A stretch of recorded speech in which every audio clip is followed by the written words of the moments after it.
Hello and welcome. Well, isn't it incredible within one generation how we have seen the transformation of what, when, and how we consume food, having to adjust to our busy lifestyles? Now, one would think if we actually place priority on our health and well-being, that it would be the other way around, that we would focus our health first, then adjust our lifestyle to support it.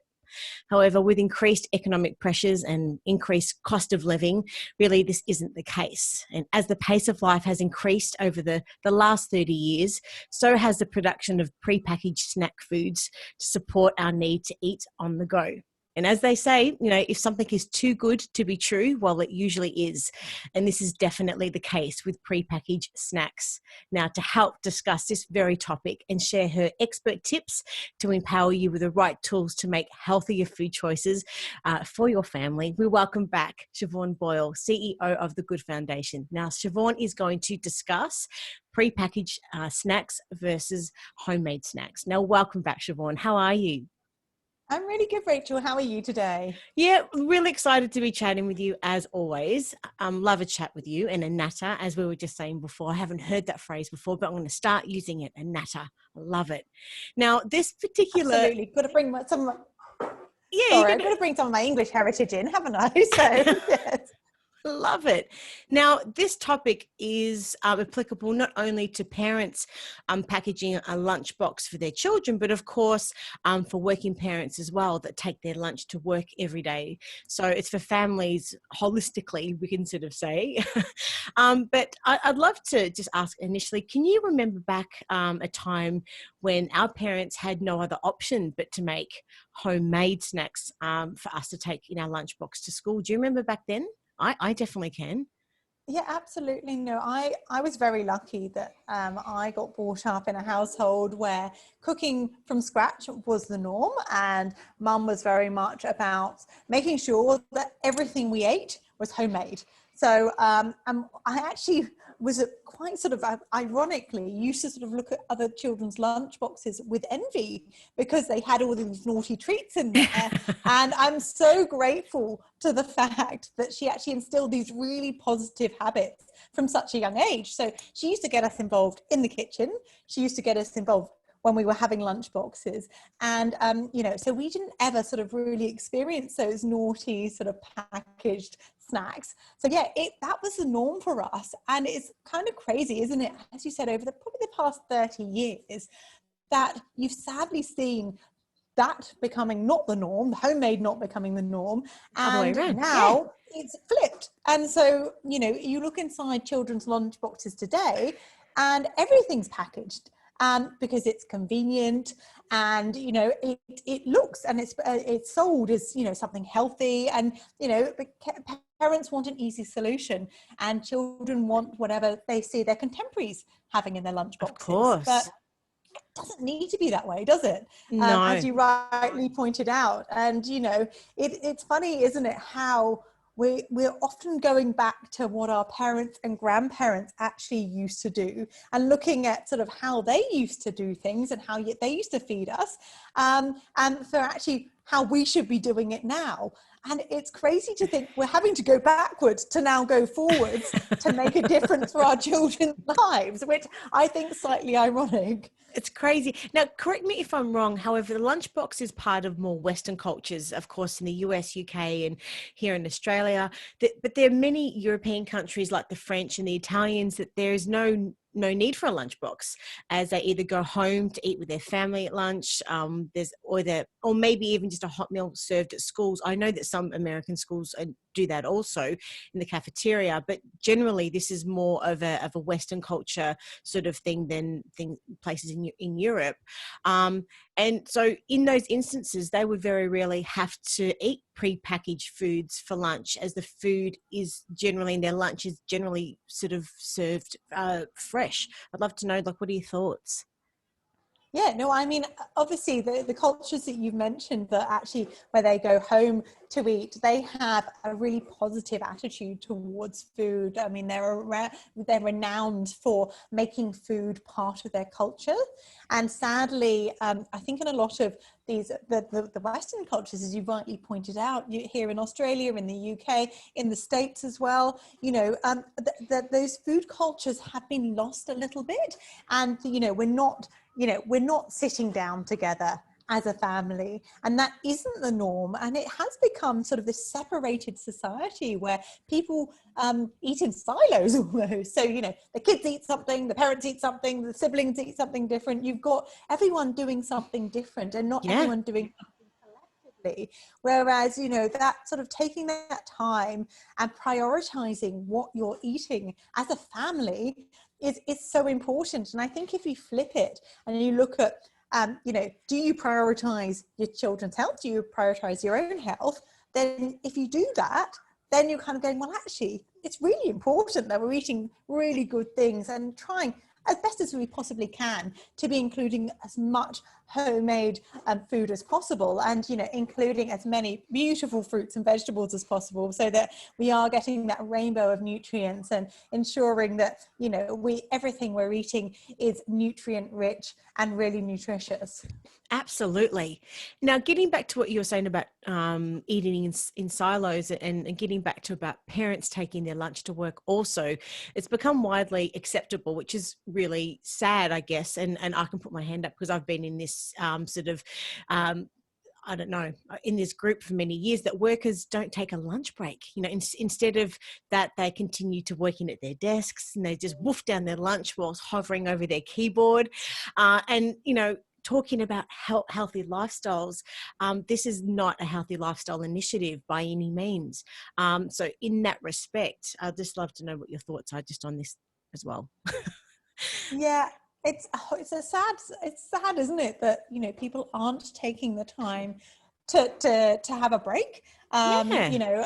It's important. I know personally that if I don't take breaks throughout the day, when I'm working, then you feel frazzled, and it's the same for kids as well, isn't it? Of course. And that's why they had those natural breaks woven into their learning, so that they can refresh their brains. They have time to get hydrated, and also eat nutritious snacks as well, so that everything throughout the day is for those best possible outcomes. Because we know that when we go to work, we want to achieve as much as possible. Now, I know if I work, and I don't know whether you're the same, but I certainly get to a point and I'm like, oh my God, I'm totally frazzled. And it's the same for children. So it's so important that we do actually take these breaks and actually sort of separate eating away from our desks, because actually eating at your desk not only sort of means that you're not concentrating on what you're doing work-wise, but it means you're not concentrating on what you're eating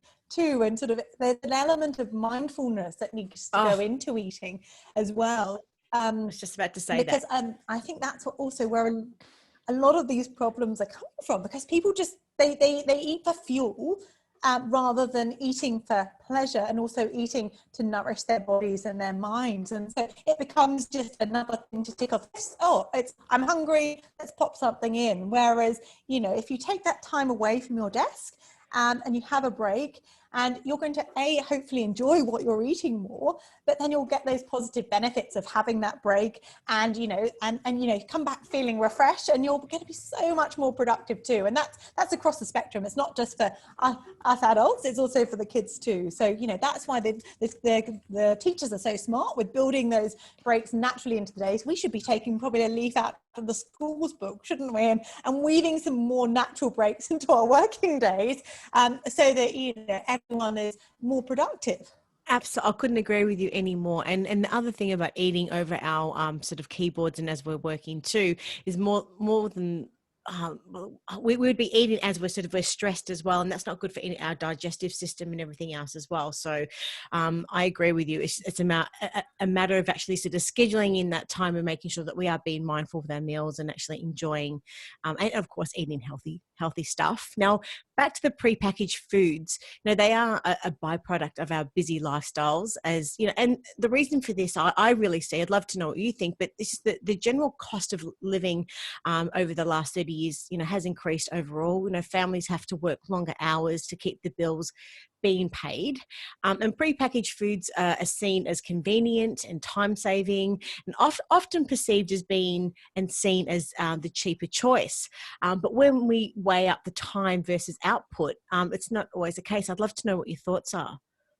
Yeah, and I think that's also to do with a lot of the advertising that goes behind these prepackaged foods. And I'm not saying that all prepackaged foods are bad for you, because that's totally not the case. And we all need some elements of convenience in our lives.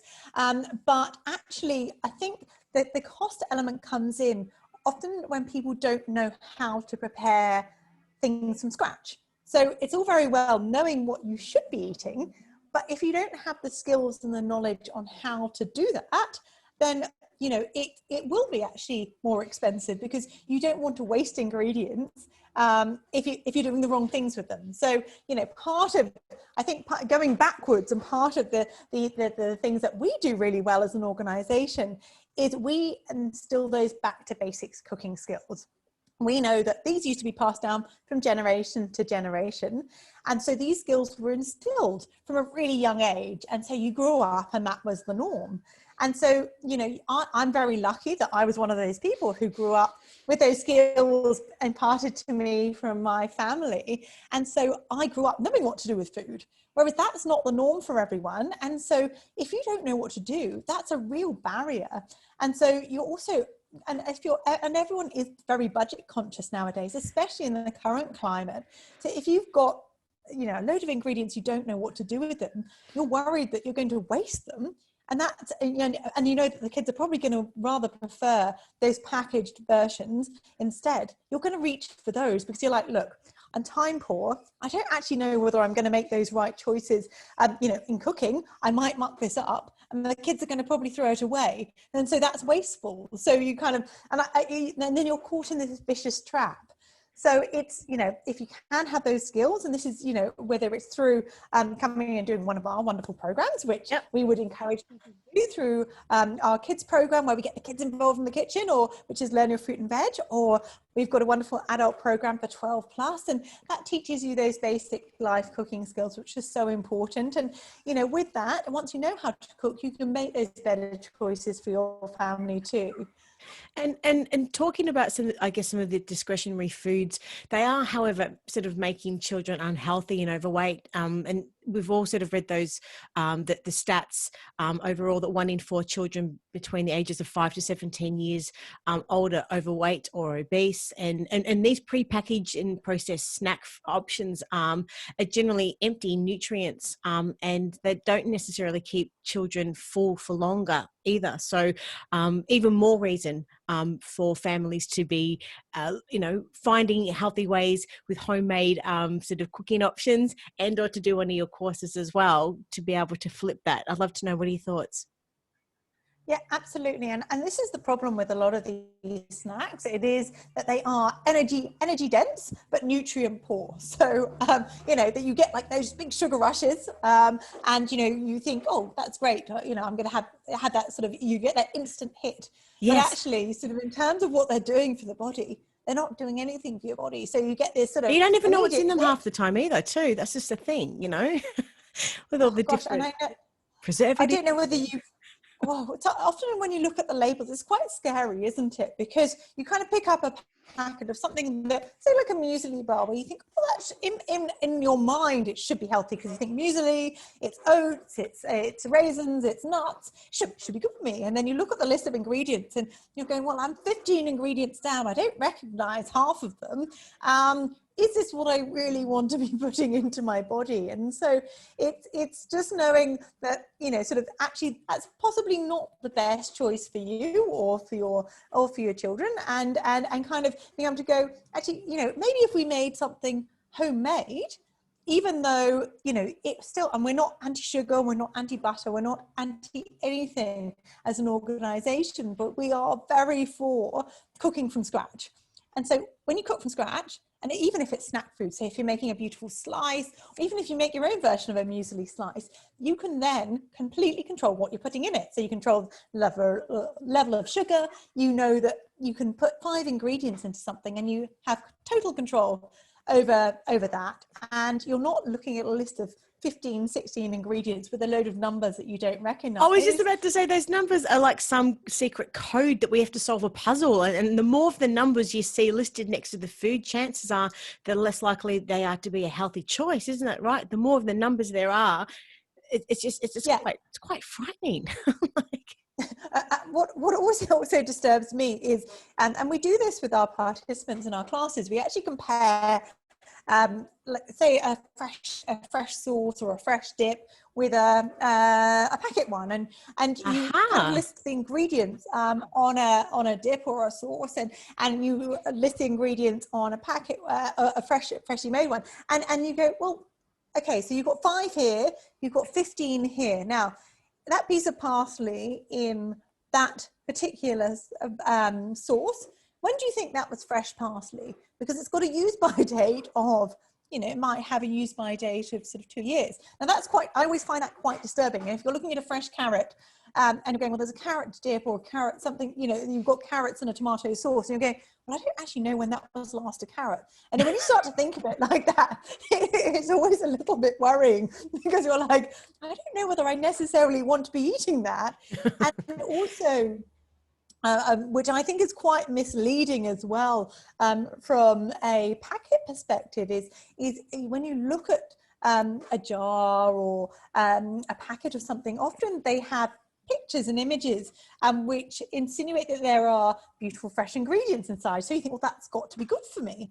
And then you kind of look at the list of ingredients. Now, they can't lie about the percentages in a product. So when you're looking at that list of ingredients, they have to list the highest percentage first, and then it goes down to the lowest percentage. Yep. So often those fresh ingredients which are displayed on the front, you look at where they're featuring in the ingredients list, and you're like, oh, well, it isn't really a tomato sauce, is it? Because it's got a lot of water and sugar in first.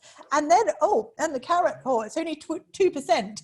Right, okay. So that was a little bit misleading. And I suppose having that knowledge as well, if you do want to consume a packaged food instead, is knowing how to read a label.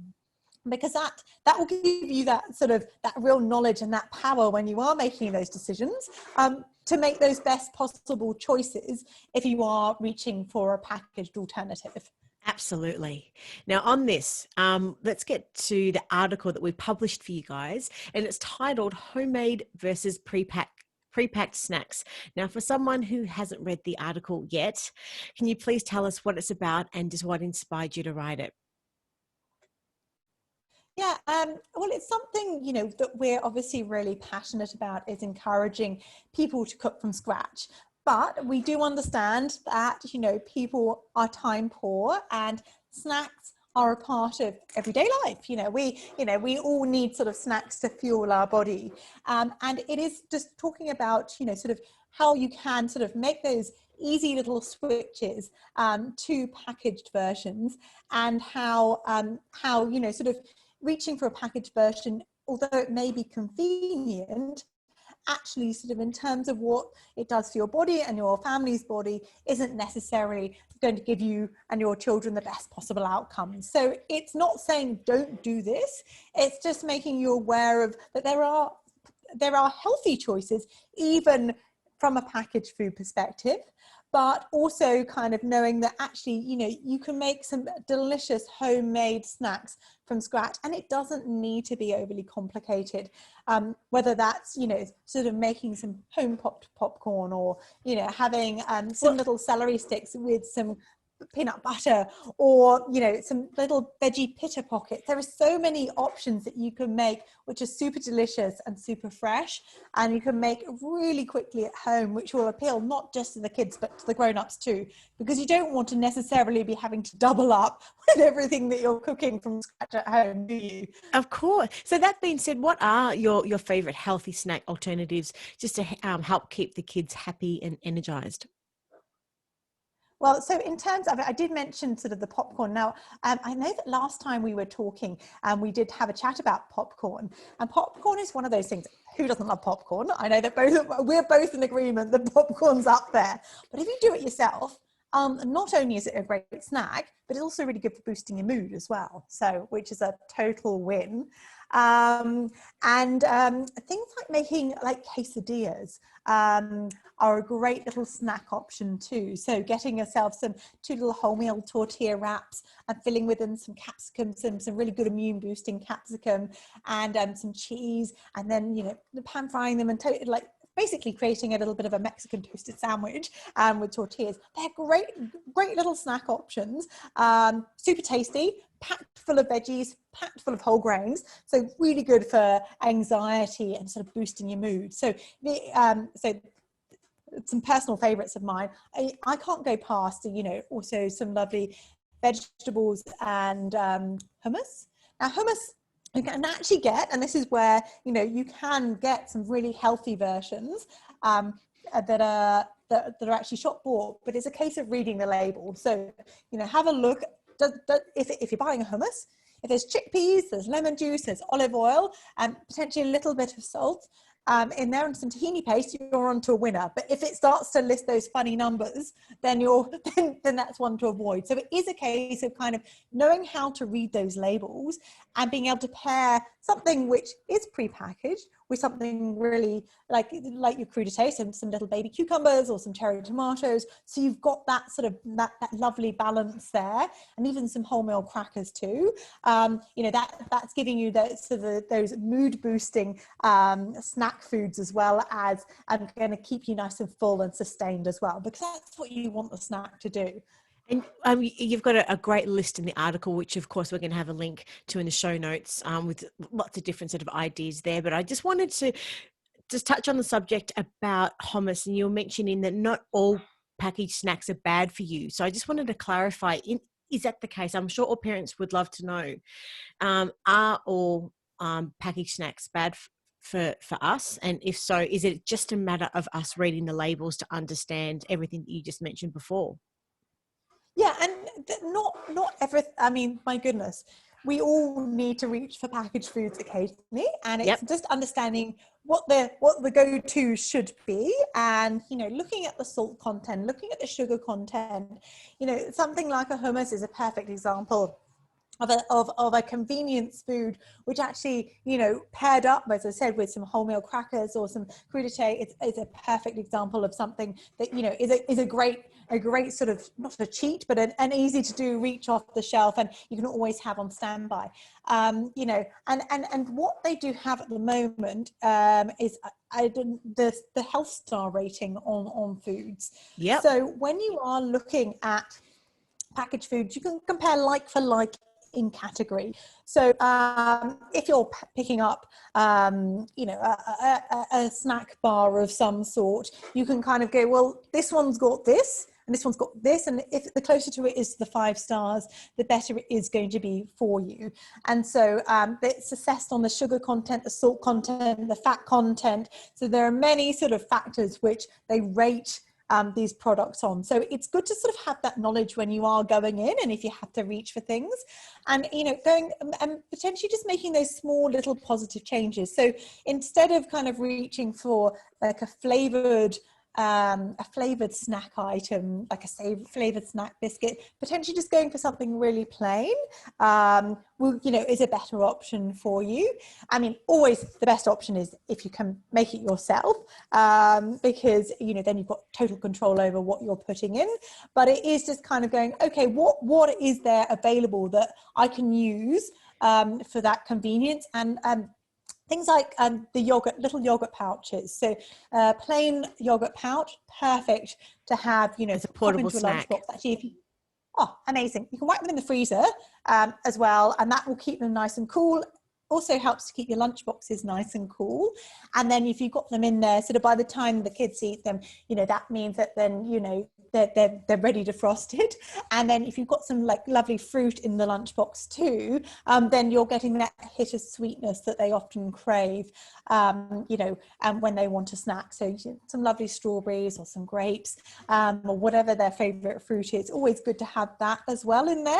So you're getting that nice balance of a really good source of dairy and protein and some fresh fruit as well. So, there are some items out there which are great. But, sort of, if you can make homemade, then you're on to a win. And it doesn't take too long to cut up some lovely, good quality cheese instead of reaching for a cheese stick. And I know there's a bit of peer pressure from kids quite often because, their friends are having it, and also with the TV advertising, and in the supermarket, they're designed with those bright packages, aren't they? And, to draw the kids in, with the cute little animals on the front. And so, a package of cheddar might not seem as appealing, but once your kids get used to having those really delicious flavors, they're not going to feel like they're missing out, and also they're going to start behaving better. And and if you tell them they're going to learn better as well. All kids want to be the smartest kids, don't they? So a bit of bribery. And talking about the homemade treats, what about baked treats? I mean, is that okay to have as a sometimes food as well? Like, for example, like the savory and fruit muffins and those types of things as well, because naturally, if you're making it, you can control how much sugar is going into some of the baked treats. What are your thoughts? Oh, I am a total fan of baking. We love to bake. And, we know that homemade food is far tastier than any packaged food. And, as I've said previously, it's going to be much better for you because you've got total control over the ingredients that you use.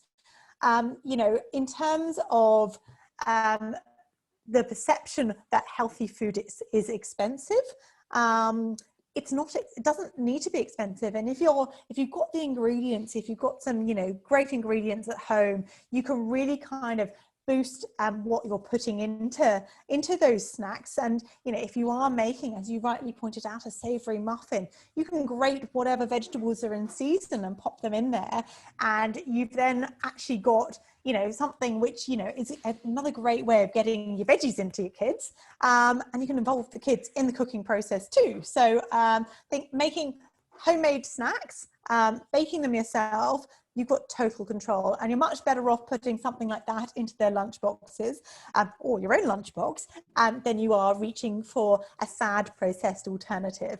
Yes, and I think, as we've said in so many of our other chats as well, if families are unsure what they can be cooking, your courses and classes are a perfect starting point for so many families. So in finishing, I just wanted to ask, in your opinion, how can parents try to not let the endless pressure of food manufacturing companies and advertising campaigns sort of let them win type of thing as well, understanding that it is a little bit of a paradigm shift, I think, for a lot of families to sort of try to break away from that and start a healthy alternative for their family. Do you have any advice for anyone at all? And any advice, maybe if they just don't know where to start? Your courses and classes obviously are a perfect example. So I don't know. What are your thoughts? Well, I mean, it's very hard. We've discussed earlier. It's so hard to get away from the media and advertising around processed foods, and it's everywhere. Everywhere you go, on billboards, it's in magazines, it's on the telly. So it's no wonder it's a really hard slog. And it's not saying you've got to change everything overnight, but it's making those little steps. So we know that you can't, if you go from sort of giving your children a highly processed lunchbox with lots of unhealthy snack options in there to just putting, say, sort of wholemeal crackers and hummus and cucumber, they're probably going to reject everything you popped in there. But I would suggest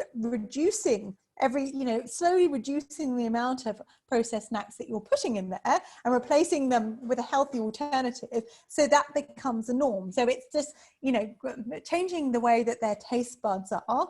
And it's, if it's a whole family approach as well, and if everyone's doing it, then that becomes much more acceptable. And, we know that you can't do that overnight, but it's making those little changes, gradual changes, and eventually then the whole lunchbox will be transformed. So it's not putting too much pressure on yourself, because there's so many pressures at the moment, especially with life. But it is just knowing that if you prioritize your health and your family's health, then you will make time to make these small positive changes to improve what you're feeding yourself and your family. So these are really important. And as you've rightly said, we have our wonderful cooking programs for littlies up to 90 plus. So whether that's through our wonderful Jamie Oliver's Learn Your Fruit and Veg program, or whether that's Jamie's Ministry of Food, or both of which are now delivered online through Zoom functionality. So you can go to our website, have a look what's available, and come and sign up and do one of our programs,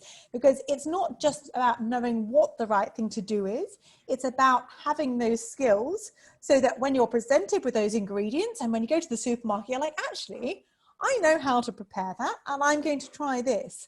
So it's just, having that confidence, having those skills, having that knowledge, so that, health becomes a priority for yourself and for your family. Absolutely. And as you mentioned before, when we eat seasonally, the health benefits of consuming fresh fruits and vegetables far outweigh heavily processed snacks in both price and nutritional value overall. So even more reason for us and whilst in Victoria at the moment, while we're in stage 4 restrictions, what better time to be home and learning a new skill and new sort of ideas as well through your courses. So how abouts can they find you? That's the thing. Where do they go? So if you go to jamiesministryofood.com.au, and you can find out on there all about our wonderful courses. You can find out if you would like to get involved from a partnership perspective, or if there's another way you'd like to sort of help out with us as a foundation, whether there are some volunteering opportunities as well. So we'd always love to hear from people. We're looking at, transforming the eating habits of Australian communities. And to do that, we want to sort of reach as many people as possible with our wonderful cooking programs. So we're looking forward to seeing more of you coming through our wonderful programs and, and helping you learn new skills. So, it's an exciting journey to go on. I'm a passionate cook. I know that you're a passionate cook too. And, we want to inspire more people to come and do this so that it becomes the norm again. And that's Absolutely. what we want. It's crazy that we're even having to have these conversations about cooking from scratch, but we are. And one day, if we're truly successful, we won't be having these conversations because everyone will be cooking again. I couldn't agree with you anymore. Wonderful. And look, what better way to learn how to cook delicious, nutritious meals than using Jamie Oliver's recipes overall. And I guess for anyone also with the vision of this incredible organisation is to transform Australia's food habits to maximise the health and wellbeing and productivity of communities. And it's a very powerful vision at that. So for more reasons than one, to be able to jump online, have a look at these programs and make a positive, healthy change for you and for your family as well. But we'll definitely have the links in the show notes. Thank you so much for your time again. Siobhan, love a chat, love a natter with you any day of the week.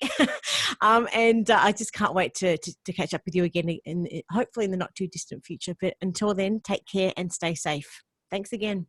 Wonderful, Rachel. You too. Thank you very much for having us on board again. Okay, take care. All right, bye.